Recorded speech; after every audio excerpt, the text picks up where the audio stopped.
Hi everyone, it's Heather with Easy Peasy Lemon Squeezy. I know it's been a hot minute since I've been on here, but tonight we are making mashed potato, ham, corn, and pea casserole. I know that's a mouthful. It doesn't really have a name, that's kind of just everything that's in it. It's always been, like, all of my kids love it. It's always been one of their favorites. They often request it for birthday dinners and things like that. So I'm going to show you how to make it. It's basically like a one-pot meal that gets put in a casserole dish, baked. Everything's all mixed into one, so it's easy prep and easy cleanup, and it is kid-friendly.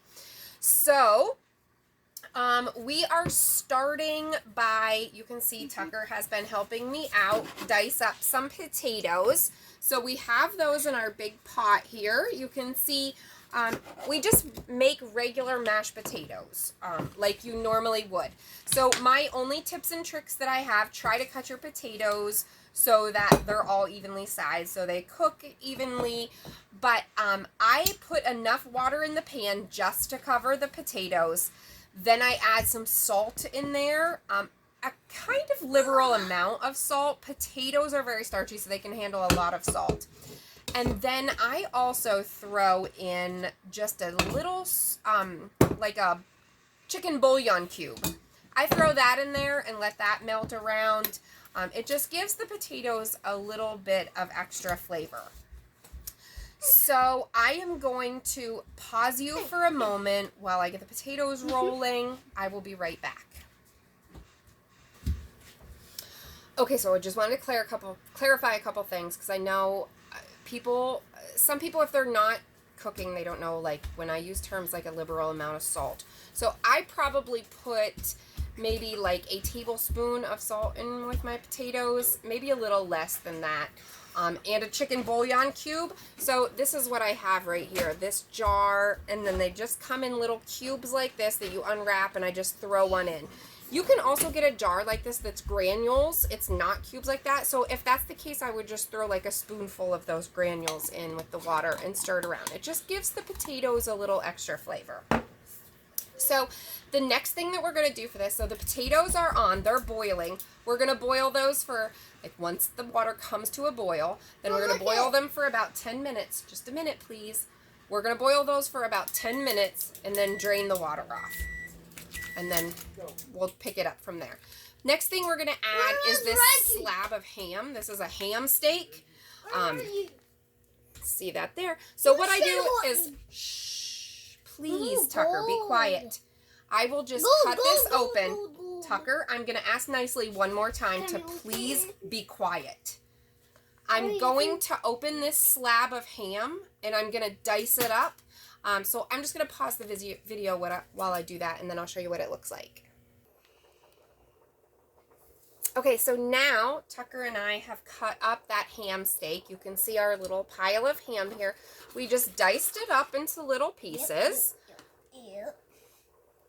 Just little cubes. So the gist of it is, once the mashed potatoes are cooked and made, we're going to mix this ham in with it. Then we're going to throw in some peas and some corn. We're going to mix it all together. We're going to throw it into a casserole, top it with some cheese, bake it in the oven, and then we're going to eat it. So I'm going to pause you while my potatoes finish cooking, and then I'll be right back. Okay, so my potatoes have been boiling for about 10 minutes.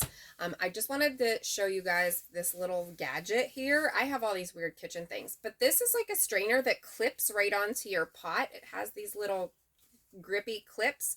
So you just clip it right on the edge of your pot, and then you can strain that right in your sink. It's so simple and saves like the extra dish of having to clean a strainer. This thing just rinses right off and you're good to go. I'll be right back in a second after I drain my potatoes. Okay, so now you guys are going to laugh at me, but this is just what happens when I'm cooking. I like to use things up that I have. So when you're making mashed potatoes, you want to take your hot potatoes, add milk, half and half, heavy cream, whatever you like to put in there. You need to adjust the amount. Tucker, please stop. Because people can't hear, honey. So you have to adjust the amount based on what you're using. So this is the funny part. I have a little bit of heavy cream that I need to use up, so I'm going to pour that in there. But that's not going to be enough on its own. So I have a very little bit of half and half that I need to use up. So I'm also going to put that in there. And then depending on how much that makes, if I need to, I'm going to add this last little bit of 2% milk that I have. So just going to put all that in there. And I like my potatoes buttery, so I'm adding a whole stick of butter in there. And then I'm going to whip those up with these beaters, just a handheld mixer, until all the lumps are out and it's nice and creamy. So I'm going to save you the auditory torture of listening to that thing go round and round. So I'll be back as soon as I get my potatoes mashed up. Okay, so my potatoes are all whipped up. I'm going to be perfectly honest with you. If you don't want to take the time to make homemade mashed potatoes like this, you can use instant mashed potatoes and this meal is going to turn out just as good. I have even done it before, like when I was very short on time. I stopped at the store and like in the meat department, they sell like a tub of mashed potatoes that's already made. I've used that before too. Plain mashed potatoes, or they even make like a garlic one, which is really good with it as well. So there are ways to totally cheat out this recipe. I have only ever made mashed potatoes a couple times in my life. I can remember the first time, instant mashed potatoes. The first time was when my oldest daughter had braces and she asked me to get instant mashed potatoes so she had something that she could eat, that she could just whip up herself. I roamed around the store forever looking. I had no idea where instant mashed potatoes were. That was when I was way younger, but that's kind of funny. Anyway, I'm sorry I'm really bad at giving measurements. So as far as like how much milk, half and half cream, whatever you should put in there, I honestly don't even know what to tell you. My best advice for that is to Google something. I put like, one thing to keep in mind before I forget, you can always add more milk, but you can't take any away. So start small. Like I would start out, depending on how many potatoes you have, maybe put like half a cup in, mix it up. If it seems too dry and real sticky, just put a little bit more in, and you can just keep adding a little more and more until it's a consistency that you like. So we have this big bowl of mashed potatoes. I am just going to take this ham that Tucker and I diced up. I'm going to throw it all right in that bowl. Now, this is great for leftover ham if you make a ham for Thanksgiving or for Christmas, Easter, whatever, and you have a whole bunch of leftover ham. This is great to do that with. I am making a ham next week for Christmas, but this was on my menu before I knew everybody wanted ham for Christmas. So I like to use frozen vegetables over canned. They're just much healthier, but you can use canned vegetables in this if you want. No shame. So I just have one of these little steamable bags of corn and the same thing, little steamable bag of peas. I'm going to open them up and I'm going to put them right in this bowl with the mashed potatoes and the ham. I'm just dumping the whole bag of each thing right in there. Now, if you don't like peas, you can leave the peas out and just make it mashed potatoes, ham, and corn, or vice versa. If you don't like corn and you only like peas, do that. Quite frankly, you can throw in there whatever vegetables you want. Maybe one of those mixed bags of like peas, carrots, and corn. You could do that too. Make it however you want. So I'm just going to grab a spoon. And I'm just going to stir this up right in my bowl. So I'm going to mix in the ham, the corn, and the peas right into my mashed potatoes.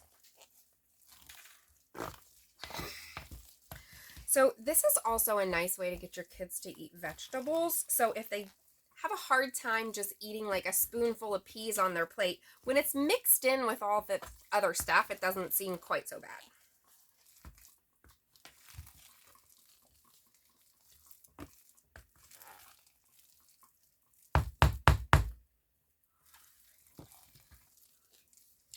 So if my big kids are watching this, meaning my adult children, Morgan and Natalie specifically, because they don't live here, If you see this and you're jealous because you want some, let me know. I'll probably have leftovers that I can send down with you.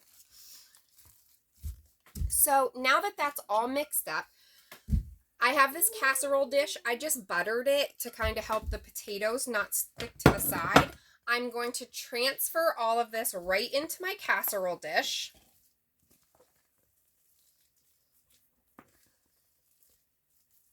So again, I mean, I guess it's a little more than one pan. I cooked the potatoes in a pan, and then I transfer them to a bowl because I don't want those metal beaters in my pan, beating up my nice pans. So I transferred them to a bowl, so I did dirty one extra dish. But then I just mixed everything right in that same bowl, put it in this casserole dish, and bake it in the oven. So I said one pot, one pan, and one bowl. I added something a little extra in there. Okay, so as you can see, I just dumped this all right in my casserole dish. I kind of smooth out the top a little bit so that it's nice and even. And then I am going to top it with some cheese. Now, I don't know why. This is Fisher's favorite cheese, this Fiesta blend. It has Monterey Jack, cheddar, asadero, and queso quesadilla cheeses. We use this for just about everything. So you can really top this with whatever kind of cheese is your favorite.